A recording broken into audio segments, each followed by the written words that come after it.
Eu vou falar então para vocês sobre um episódio do Black Mirror, depois vocês assistem ele, que chama Engenharia Reversa, e que é muito interessante para a gente perceber a relação dessas linhas, ou seja, a micropolítica da comunicação. Vocês percebem que essas linhas, né, elas vão caracterizando a nossa lógica de comunicação com o mundo. Né? Quando você tem o privilégio da linha molar, se privilegia a conservação. Ou seja, o outro se torna um mero estereótipo, que é fundamentado pelas explicações do sacerdote, que é fundamentado pelas hierarquizações, que é fundamentado pelas binarizações. Né? Por outro lado, as revoluções moleculares elas vão privilegiar essa incorporação do outro. Né? Então, privilegia a transformação do território. Né? Enquanto a linha de fuga é exatamente esse escape. É o que vai produzir as desterritorializações. São os encontros que vão fissurar, né, os nossos modelos de leitura de mundo, de reconhecimento de mundo. Né? Então vamos ver aqui, falar um pouco desse episódio do Black Mirror. Eu estava acabando de ver agora, inclusive. Para quem não viu, eu vou fazer um resumo bem tosco aí para vocês, beleza? Então como é que começa? É um negócio de um soldado, né? Tem um soldado lá que eles são especializados em caçar baratas, né? E aí a gente vê, começa a perceber as linhas molares, ou seja, as linhas de explicação de mundo. A Kawane também, show de bola. Né? As linhas de explicação de mundo, as linhas de categorização do mundo. Né? Os binarismos, ou seja, ou você é humano ou você é barata. Né? E aí você entra também na questão dos sacerdotes. Essas baratas são perigosas. Essas baratas causam doenças. Essas baratas nos ameaçam. Veja aí a questão do medo. Né? Quando a gente falava dos perigos da linha, o perigo da linha molar é exatamente o medo. Então, pode prestar atenção que quando você está estabelecendo uma linha molar que fundamenta um modo microfascista, né, de visão de mundo, há sempre o medo. O medo dos comunistas, né? O medo do seu filho virar gay porque viu um beijo gay na televisão. Né?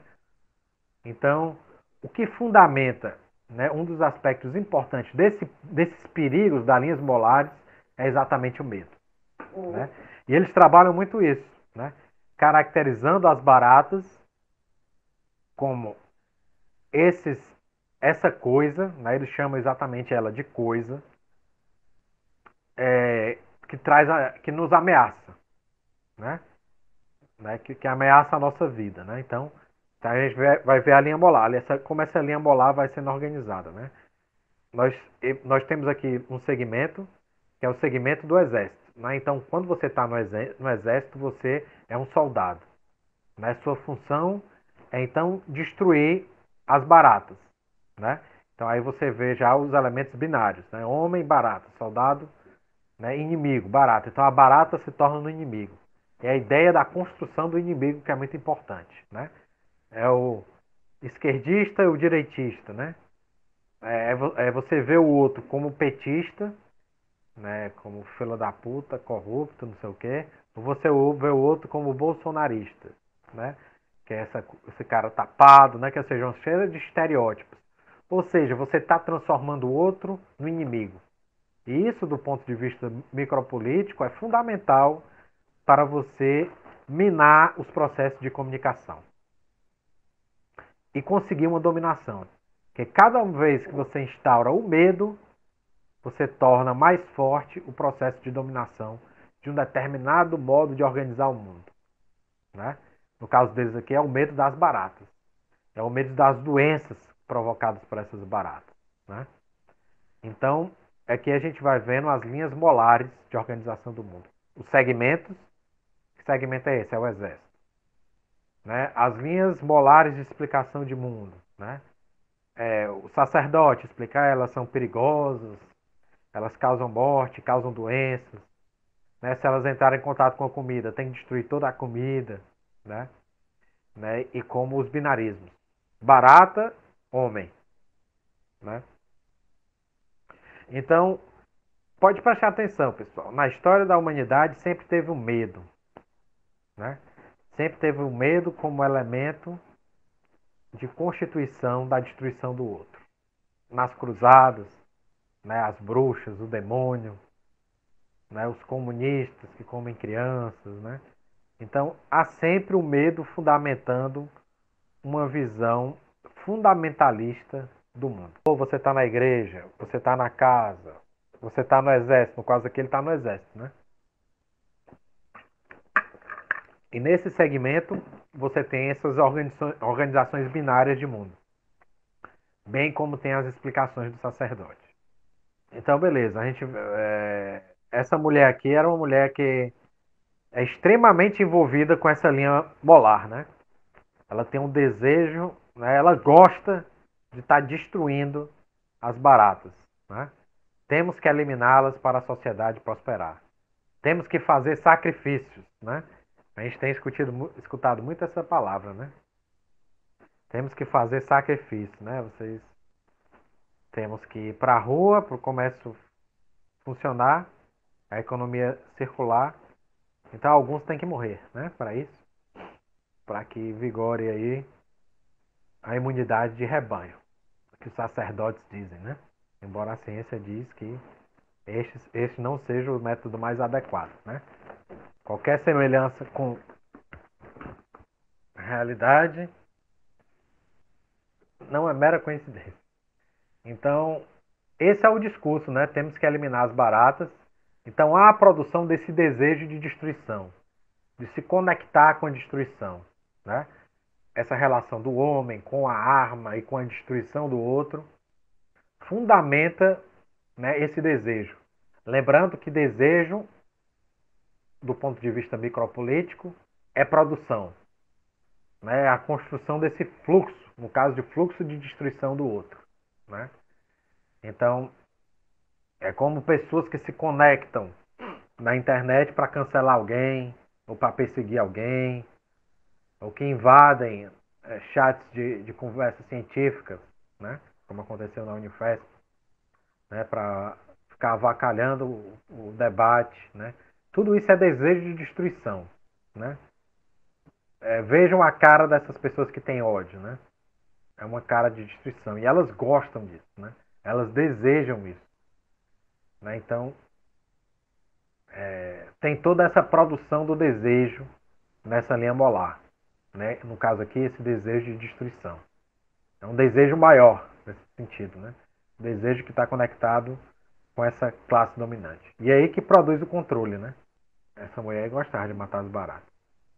E aqui são as baratas, né? O modo como eles percebem as baratas. O cara lá, que é o personagem principal, entra em contato com as baratas. Uma dessas baratas mostra essa luz verde para ele, quando ele está atacando as baratas. A partir daí, e aí a gente tem a violência que instaura a linha de fuga. Né? Ele teve essa luta pessoal com a barata, né? Teve que esfaquear a barata. E nessa relação, né, ela mostra essa luz verde para ele. Essa luz verde é exatamente o signo dessa destruição dos modos de leitura de mundo. Por quê? Porque os soldados, eles têm uma espécie de chip, né, que fazem eles ler o mundo de uma determinada forma, né?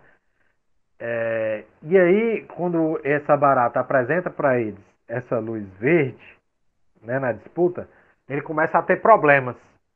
E a primeira coisa que ele tem problemas são com a produção do desejo dele, né? Porque eles têm um dispositivo muito interessante lá, que é quando eles dormem, né, são produzidos exatamente nos sonhos desejos, né? No caso dele com essa morena aí, né? Sempre aparece quando ele vai dormir a relação dele com essa morena. Só que o que é que acontece? Esses sonhos, e essa parte é muito interessante, né, de como esses desejos eles estão dentro desses territórios molares. Esse desejo, né, que no caso aí é um desejo de repetição, não de diferença, porque está dentro de uma lógica maior, ele começa a falhar. Quando ele vai dormir, esse sonho começa a ter uns bugs, né? Né? O que é que está representando? É exatamente essa fissura do modelo de desejo dominante, essa fissura no modo de ler o mundo, né? E aí o que é que acontece? Né? Ele vai lá para a coisa, diz que matou duas, vai ganhar um presente, né? E aí ele vai fazer o teste com o caba lá, porque o visor dele está dando problema. Veja como isso é bem sintomático.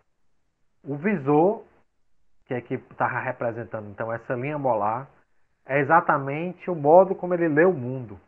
O modo como ele lê o mundo, que é o visorzinho dele, está começando a falhar. Por quê? Porque ele foi afetado pelo encontro com a barata. Né? Teve os seus modos de reconhecimento de mundo fissurados. Aí o caba vê lá, diz, não rapaz, tá tudo bem com esse seu visor. Aí beleza, ele vai para outra, né, ele diz lá, é que ele falando com um cara, que aqui pode ser lido como sacerdote, que é o cara que dá todas as explicações, por que as coisas são assim, por que não são, né? Aí ele faz uma série de perguntas para ele, o que você sentiu, né, quando ele estava matando as baratas, né, que ele tá vendo como é que tá funcionando a linha molar do cara, se ela tá dando todas as explicações direitinho, né? Se ele sentiu alguma coisa quando matou a barata, o cara disse que não senti nada, né? Ficou meio confuso, né? Mas aí ele disse que vai dar pro cara uma boa noite de sono, né? Aquela questão que eu falei para vocês do desejo, né? Do sonho como produção de desejo, né? É, ver a barata como se fosse gente, né? Essa era a questão. E é isso que faz esses sistemas molares fundamentalistas, né? É a questão de ver o outro como se fosse uma coisa, né? Eles jamais falam da barata como se fosse gente. É uma coisa, por isso que o nome barata, né? E aí, esse aspecto é muito importante, porque à medida daí que esse sistema vai falhando, que eles vão para uma outra missão, ele começa a ver as baratas não como baratas, mas como gente. Né? Então eles começam a ver a guerra de uma outra perspectiva. Né? Não da perspectiva de se matar baratas, mas de se matar gente. Né? Que é o que acontece quando a gente escuta que morreram não sei quantos na favela. Aí a gente pensa, mas é na favela. Né? Tá longe de. São as baratas, né? Ou mataram, o PM matou, né, um negro, mas é um negro. Né? Então, existe, né, dentro dessas linhas molares, o bandido foi assassinado. 72 tirar, mas é o bandido, não é gente. Né? Então, há toda uma hierarquia no qual a pessoa deixa de ser gente para se tornar coisa. Né? E isso é fundamental numa leitura micropolítica. Quem é tornado coisa? Né? E veja como é interessante. Né? Eu estava lendo um livro bem simpático. Como é o nome do livro? É do Engelman, né? É um neurobiólogo, né?